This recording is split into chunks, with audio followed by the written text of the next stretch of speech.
Hey everyone, I'm Chase, founder of Oak & Oscar. Welcome to the next episode of The Watch Table.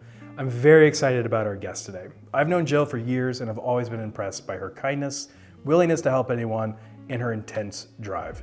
She gets things done. She's a cancer survivor, expert in keeping cool while driving fast, and the founder of Lemons of Love. Jill, welcome to The Watch Table. Thank you, Chase.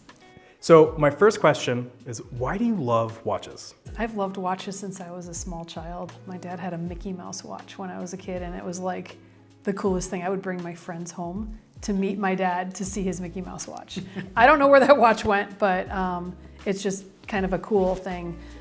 Everything in my world as a kid was mechanical. So my parents flew airplanes, they raced cars, and we wore watches. Yeah, I mean, a watch feels like a pretty natural thing for you, though. Yeah. You and I originally met through, I think we were talking about this, like basically shoes. It's kind of a random shoe connection. Tell us a little bit more about that. So I have a love of shoes, first of all, and I would go down to Nordstrom on Michigan Avenue and shoe shop. This was back in like the late 2000s, like 2008, 2009. Long time ago. Long time ago. And I had a salesman that I worked with all the time. His name was Marcus. He would call me when something good would come in from France or Italy, and I would go down and try them on. And one day I was sitting there trying on shoes, and he's looking at my watch, and he says, "Is that a Rolex?" And I said, "It is." And he goes, "Is that a Daytona?" And I said, "It is." And he's like, "Can you just stay here right now? Because there's a guy that I work with in the back who needs to see this watch." And he brings out, I want to call him a kid, this kid, Nick. Nick looked to be about 15. No, Nick was probably in his 20s at that point. And Nick was a shoe sales guy too. And he was a Rolex aficionado. And obviously a watch lover as well. So we sat and talked watches for about an hour. Yeah. I don't even think I bought the shoes. Yeah. But fast forward a couple of years later, I ran into Nick downtown. I had just finished going through chemo, and I was looking pretty rough. We ran into each other on the street, and he said, "Hey, I got to introduce you to a friend of mine. He just started a watch business a year ago." So this must have been 2016. Yeah. And the next connection happened, and here we are. And to let folks know, that's Nick from Patina, who has been on a watch table, who is a local, well, actually now almost international, renowned watch guy, just with his amazing ads and everything. So it's a fun story of how this community is. It's a great community. That's great. Thanks for sharing that. I appreciate that. It was a good reminder to me as well. Shoes. But to get back to watches, your first watch that you bought yourself was this Maurice Lacroix flyback chronograph. And there's a story as to why. Well, I have to confess first before we go to this watch. I'm a child of the 80s, and I had multiple Swatch watches. I would wear 2, 3, and 4 watches. We have a sleeve of watches. My first adult watch is this watch. Okay, first adult watch. First adult watch. Got it. I had lots of throwaway watches. This watch, I was at an event at CD Peacock in the early 2000s, like really early, maybe in 99. And they were promoting Rolexes and, you know, all the high lines of watches. And I just gravitated to this Maurice Lacroix watch. It's a flyback, it's an annual calendar. I knew nothing about the functionality of what I was getting myself into. And I literally put that watch on my arm, and I had to have it. Yeah. I still love it to this day. I pull it out every once in a while, but I have to confess, because it's an annual calendar, if I don't wear it, I don't get to wear it until I find somebody who can wind it up for me properly without breaking them. So May 15th. Okay, I'm gonna mark my calendar May that 15th. May 15th I can wear this watch again. Yeah, a true vintage, if you will, watch rule, I think, is you wear the watch. If you want it to be on the right date, you just wear it on that day. Absolutely, and then you can wear it every day after that. But I think that started my love of the chronograph. Sure. Which you have a lot of examples. I do. And your love of chronograph, I mean, it makes sense. It does. With your world of racing, because as folks know, Jill is also the owner of a company called Fast. And what Fast does is they make these cool suits that drivers wear while they're racing. Correct. Typically in closed race cars. Yep. And they keep them cool, they keep them able to perform at ridiculously high speeds. And it makes so much sense that you love these chronographs. And I know, let's just go ahead and hit the big one out right now. One of the fun pieces that you were, and I hate saying it this way, but privileged to buy, able to buy, Very, very privileged. was a piece that only so many people have the ability to obtain. And it's not only just a Rolex Daytona, but a Rolex Daytona with the case back engraved of the Daytona race itself. Correct. Tell us a little bit how you were able to get this watch. So my business, I worked as a marketing director for 12 years at Fast. And in 2005, I bought my company. So this is a 2005 24 Hours of Daytona winter watch. The car that won that year was the SunTrust Daytona prototype by Riley Technologies.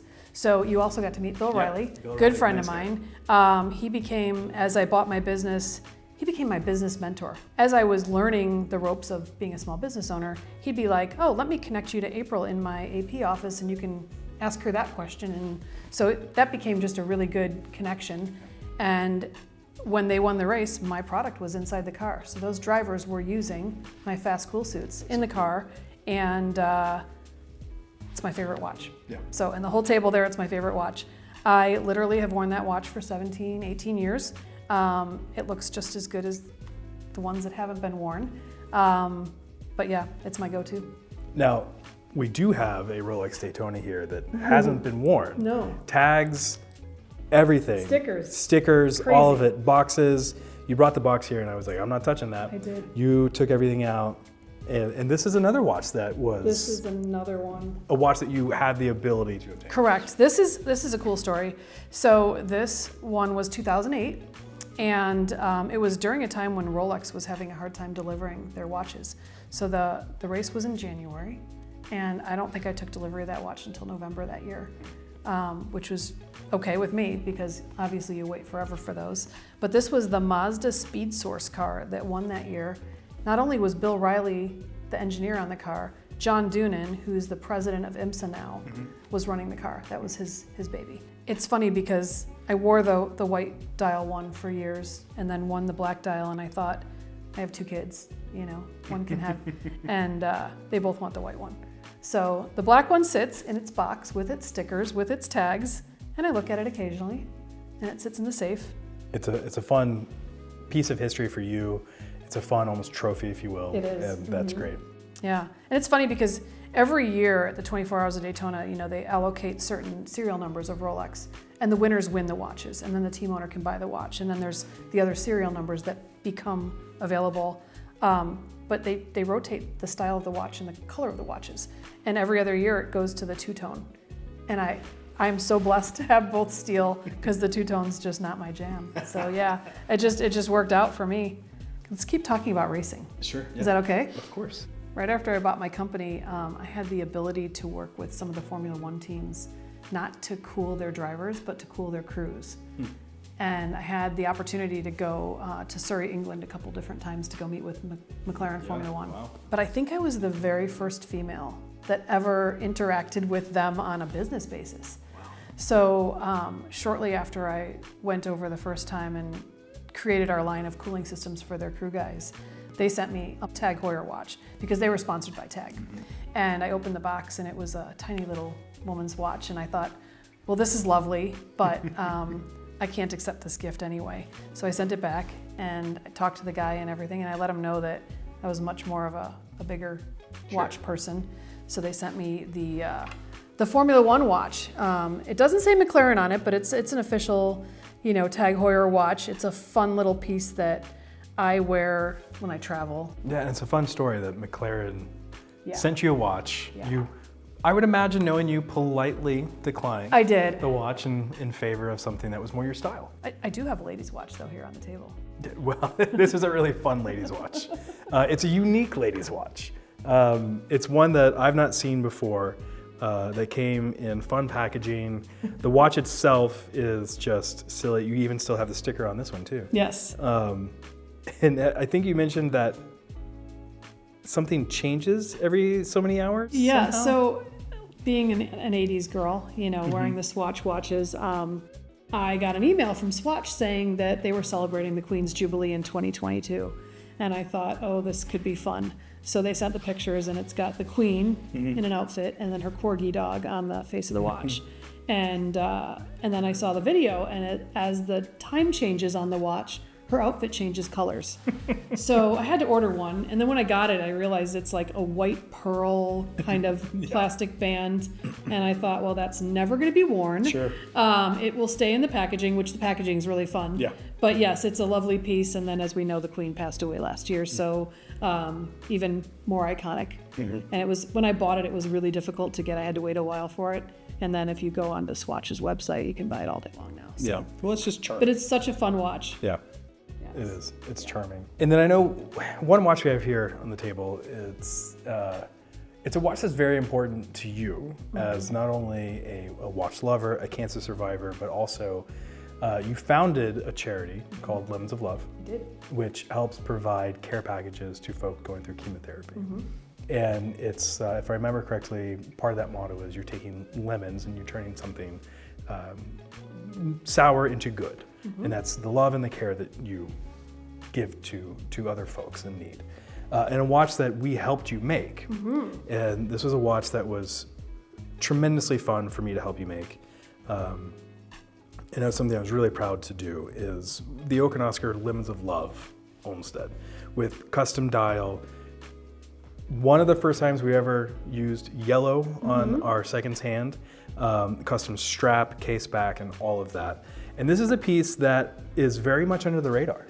It's a piece that hasn't really been announced. It's a piece that's kind of available if you're in the know. And it's something that I'm so proud to have been part of. And I'm actually really thankful that you let me help you do this. Well, you know, after you and I met and I purchased some other watches and kind of fell in love with the brand, I realized that I needed to do it for sure. It had to be done. And I know that, you know, well, Lemons of Love is mostly supported by the motorsport community that I work in. And as we know, motorsport people love mechanical things, and mechanical things include watches. And if you look at any driver that's out there, they're collecting watches. So this was just a natural connection to do. And it is truly, well, it's my favorite Alstead for sure. You got a couple. It has, it's a crisp, clean white dial with the black and the yellow, and it's kind of signature to our style. The black Riho to me was a really great design, and seeing that come out in person, it makes me want to do that with another Alstead someday in the future. Oh, for sure. And the yellow, the yellow is just, it's amazing. It's so not your, it's not your classic thing, but it's our classic thing. So it just kind of merges the brands very well together. Yeah, I love it. And we do have a couple of other Oak and Oscars on the table. We do. The Oak and Oscar Sanford, which was the very first watch that Lemons of Love purchased from Oak and Oscar, as well as the PVD Jackson. Correct. And those were watches, as when we launched them, you immediately were like, I have to have one. Yes. So early, in fact, the Sanford serial number, I think, is 25. And then the Jackson, I believe, is 0. It is 1. 1. It's 1. Okay. I feel so incredibly blessed to have this watch, but it's not really mine. It's Lemons of Love. I think as I was purchasing these watches, you know, gearing up for a potential event, and then the pandemic kind of squashed that. So that's yet to be decided. One day they will be auctioned off or something. Yes, of course. To help raise some money for Lemons of Love, which I think is great. Yeah, so they sit in the safe and they hang out, and we get to look at them occasionally. And I brought them today, so they're beautiful.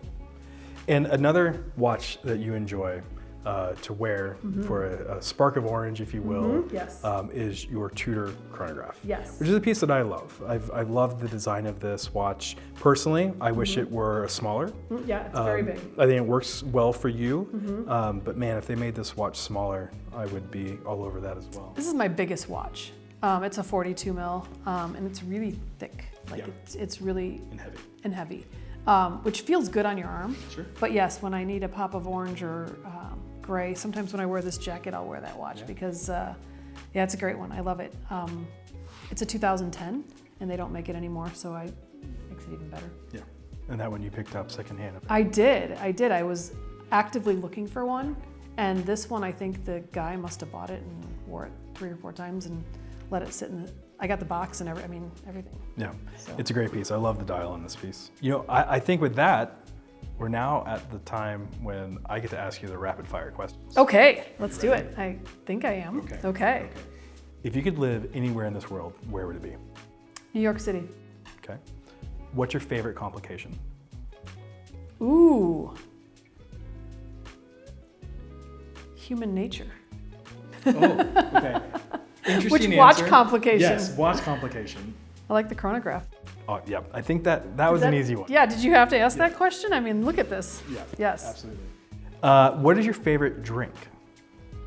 My favorite drink? Unsweetened iced tea. There you go. Yeah, there you go. If you could have any superpower, what would it be? To fly. Absolutely. I miss flying. Sure. I have a pilot's license and a medical that's been out of date for about 30 years. So yeah, I'd take the fly. Great. Who would win in a fight? Lewis Hamilton or Max Verstappen? Lewis Hamilton, he's scrappy. Oh, wow. Yeah. I think it'd be a good one. Yeah, I think it would be a Max, great fight. Max, a little dirty. Max, yeah, I guess Max it would be a good fight. It would be a good fight. Final question.